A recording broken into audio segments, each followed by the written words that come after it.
Bismillahirrahmanirrahim. Assalamualaikum warahmatullahi wabarakatuh. Alhamdulillahirabbil alamin, wassalatu wassalamu ala nabiyina Muhammadin wa ala alihi wa sahbihi ajma'in. Amma ba'd. Anak-anakku yang kami cintai dan juga segenap pendengar serta pemirsa yang mudah-mudahan senantiasa dirahmati oleh Allah Azza wa Jalla. Alhamdulillah, mulai pagi ini kita akan membuka kuliah subuh online baru dengan tema yang baru, yaitu belajar akidah untuk para pemula. Dengan buku panduan Al-Usul Ats-Tsalatsah, 3 hal prinsip yang harus diketahui oleh seorang muslim, yang ditulis oleh Syekh Muhammad At-Tamimi rahimahullahu taala. Belajar akidah untuk pemula. Kenapa kita mesti belajar akidah? Kenapa kita mesti belajar akidah? Ketika Rasulullah SAW 15 abad yang lalu diutus oleh Allah Azza wa Jalla ke muka bumi ini, saat itu tanah Arab atau Jazirah Arab itu diisi oleh masyarakat yang rusak. Masyarakat yang rusak. Rusak apanya? Akidahnya, akhlaknya, ibadahnya, semuanya rusak. Ya. Secara umum saat itu masyarakat adalah masyarakat yang sangat terbelakang, sehingga salah satu hal yang menunjukkan betapa rusaknya akidah mereka, di sekeliling Ka'bah yang merupakan kiblatnya kaum muslimin itu ada ratusan berhala, ratusan patung yang disembah. Itu baru patung yang di sekeliling Ka'bah. Dan di kampung masing-masing itu mereka punya patung sendiri-sendiri. Dan di rumah masing-masing juga punya patung sendiri-sendiri. Jadi coba jumlahnya ada berapa? Akidah rusak, akhlak juga rusak. Ya. Perang, permusuhan, bunuh-bunuhan. Siapa yang kuat dia yang menang. Mabuk-mabukan. Bahkan namanya khamar itu sudah menjadi minuman. Jadi setiap makan minumnya khamar. Kayak kita minum air putih. Kasih sayang, ya hancur. Begitu anak lahir dan ternyata perempuan, apa yang dilakukan? Dikubur. Hidup dalam keadaan hidup. Bayangkan bayi ya dimasukkan ke tanah, ditimbun dalam keadaan hidup, nangis gak peduli. Wa idzal mau'udatu su'ilat. Terus bi ayyi dzambin qutilat. Pada hari kiamat itu bayi-bayi yang ditimbun hidup-hidup ditanya, apa salahmu kok bisa dibunuh? Bi ayyi dzambin qutilat. Apa dosamu kok kamu dibunuh? Pokoknya rusaklah. Ya. Tapi ternyata dalam 23 tahun mereka berubah total. Dalam berapa tahun? 23 tahun. Mereka berubah total menjadi masyarakat yang baik akidahnya, baik akhlaknya, baik ibadahnya, dan seterusnya.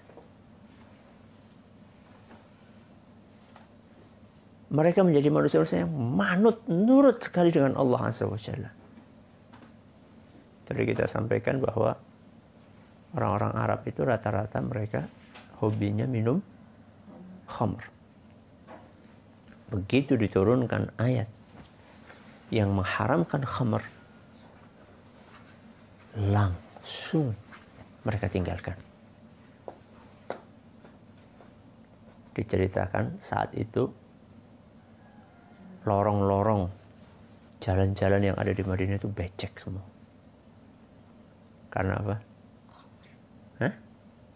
Hujan? Bukan. Karena karena mereka punya dream. Bayangkan, nyimpen khamar pakai apa? Dream, tong. Punya dream besar isinya khamar. Begitu turun ayat diharamkan khamar, mereka tumpahkan itu. Di mana? Di jalan-jalan. Sehingga becek jalan-jalan Madinah. Yang lebih menakjubkan adalah saat diharamkan khamar itu kan Rasulullah SAW kan mengutus seorang sahabat untuk memberikan pengumuman keliling. Nah, dulu kan belum ada apa? Belum ada mic. Sehingga kalau ada pengumuman, kalau nggak dikumpulin masyarakatnya di masjid, ya Rasulullah SAW ngirim orang untuk keliling. Apa bunyi pengumumannya? Ala innal khamra qad hurrim. Ala innal khamra qad hurrim. Apa artinya Mas Abdurrahman?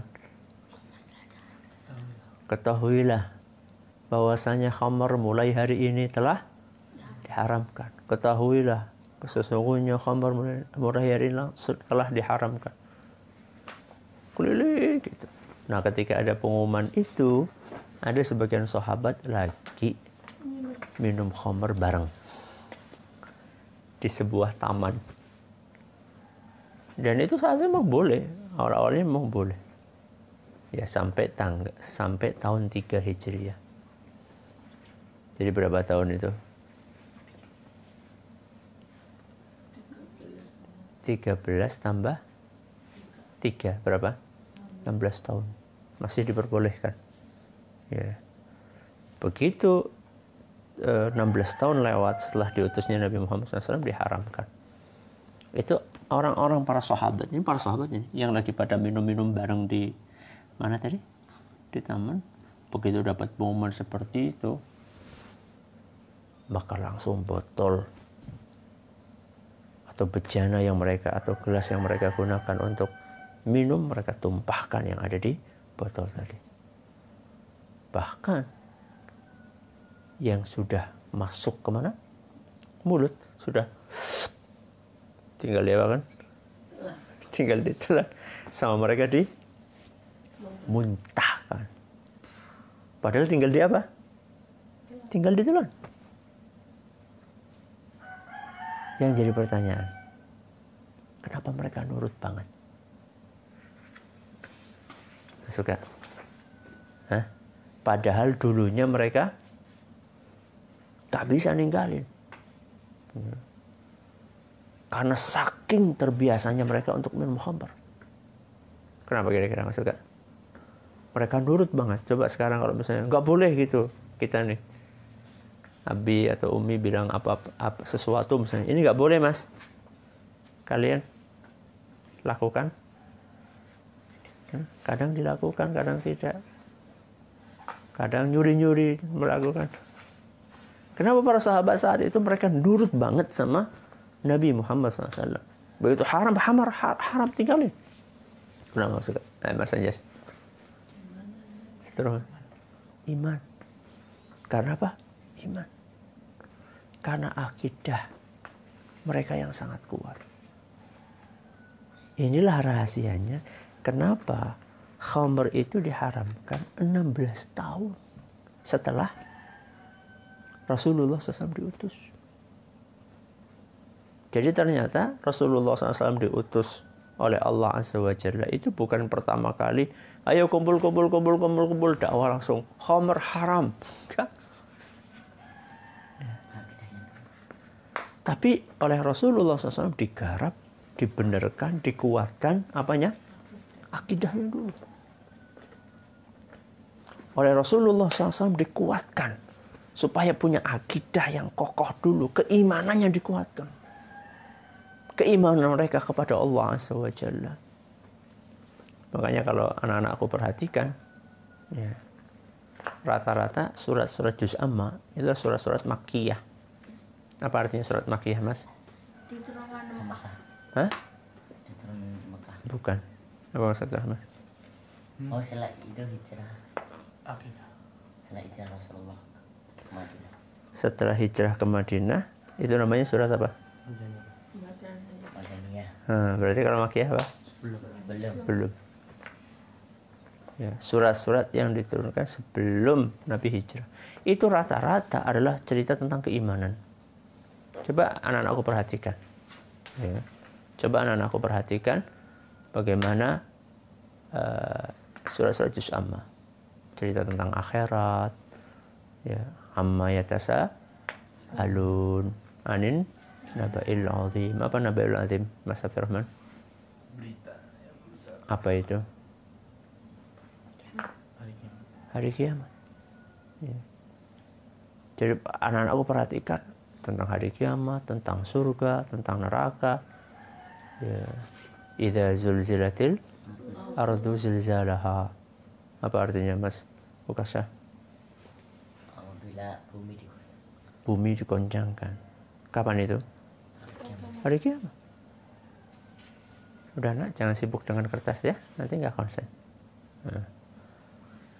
Jadi berita tentang hari kiamat, tentang keimanan kepada Allah, itu difokuskan oleh Nabi SAW ketika Nabi SAW berdakwah pertama kali. Dijelaskan tentang akidah, tentang keimanan, dikuatkan. Sehingga begitu turun syariat apapun, ini harus dikerjakan, ini harus ditinggalkan, mereka pun segera melakukannya. Makanya penanaman akidah itu sangat penting dalam kehidupan kita. Dan yang namanya akidah itu bukan hanya sekedar menghafalkan rukun iman ada 6. rukun iman kok 5. Rukun iman ada 6. Bukan sekedar itu. Bukan sekedar sebutkan rukun iman pertama, kedua, ketiga. Bukan hanya sekedar itu yang namanya akidah.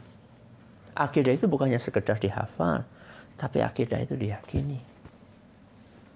Setelah diyakini kemudian dipraktekkan dalam kehidupan keseharian. Ya, itulah akidah. Ya.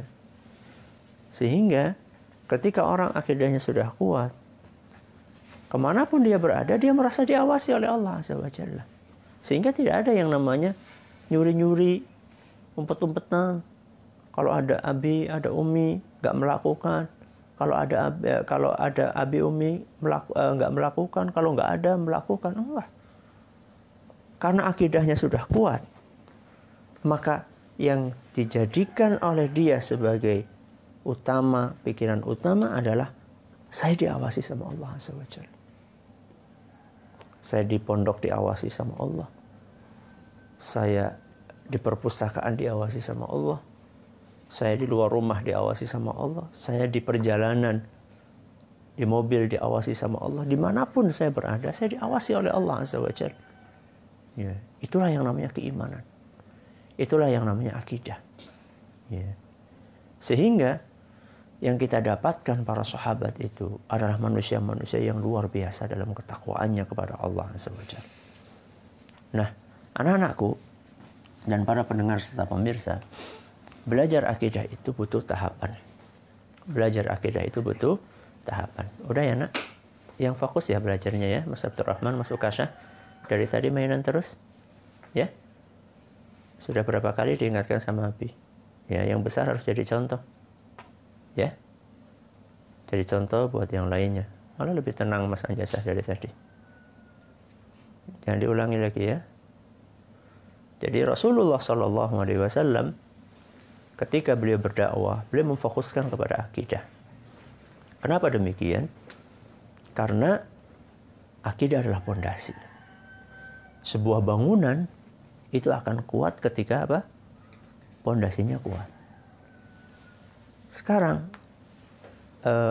ini mejanya Abi ini. Ini kalau kita miringkan seperti ini maka dia akan jatuh. Kenapa? Karena tidak punya apa? Pondasi. Ya. Akan jatuh. Berbeda dengan rumah ini, temboknya. Coba kalian dorong. Ya. Kalau kalian dorong sekuat tenaga pun tidak akan apa? Jatuh, tidak akan hancur, tidak akan roboh. Berbeda dengan kayu ini. Kayu ini, ketika dia nggak punya pondasi, maka dia mudah sekali untuk dirobohkan. Sekarang kenapa banyak ya anak-anak, pemuda-pemuda di zaman ini menghadapi masalah kecil, dia stres, pasang status, galau, ya, susah, ya, cuma karena diejek sama temennya, kemudian murung, mengunci diri di kamar berhari-hari. Kenapa? Mereka begitu mudah terbawa. Mereka begitu mudah hanyut. Ketika teman-temannya lulusan pada ngajak untuk nyoret-nyoret apa? Baju. Terus apa ini? Nyemprot. Apa yang disemprot? Baju. Ya baju, ya. Ya rambut, ya muka. Kemudian pada pawe kebut-kebutan, nutup jalan. Kenapa mereka mudah sekali terbawa? Karena mereka nggak punya pondasi yang kuat. Ya. Makanya penting sekali kita untuk belajar akidah. Ya. Belajar akidah yang benar itu penting sekali. Dan belajar akidah itu memang ada tahapannya. Tidak ujuk-ujuk langsung pakai buku yang tebal. Ini buku yang kita nanti insya Allah akan pelajari. Ini paling cuma berapa halaman? Paling sekitar 30 halaman bahasa Arabnya. Karena nanti dihafal ya ini. Karena cuma sedikit kita hafal paling sehari satu halaman. Ya. Dan nanti disetorin ya di awal kajian nanti setoran. Ya. Makanya Abi kasih tadi 1 halaman ini dihafalkan. Ya. Buku ini insya Allah kita akan jelaskan pada pertemuan berikutnya insya Allah beserta dengan biografi singkat dari penulis buku ini. Mudah-mudahan apa yang kita pelajari bermanfaat buat kita semuanya. Wallahu ta'ala a'lamu bishawab. Kita tutup dengan membaca Subhanakallahumma wa bihamdika asyhadu an la ilaha illa anta astaghfiruka wa atubu ilaik. Assalamualaikum warahmatullahi wabarakatuh.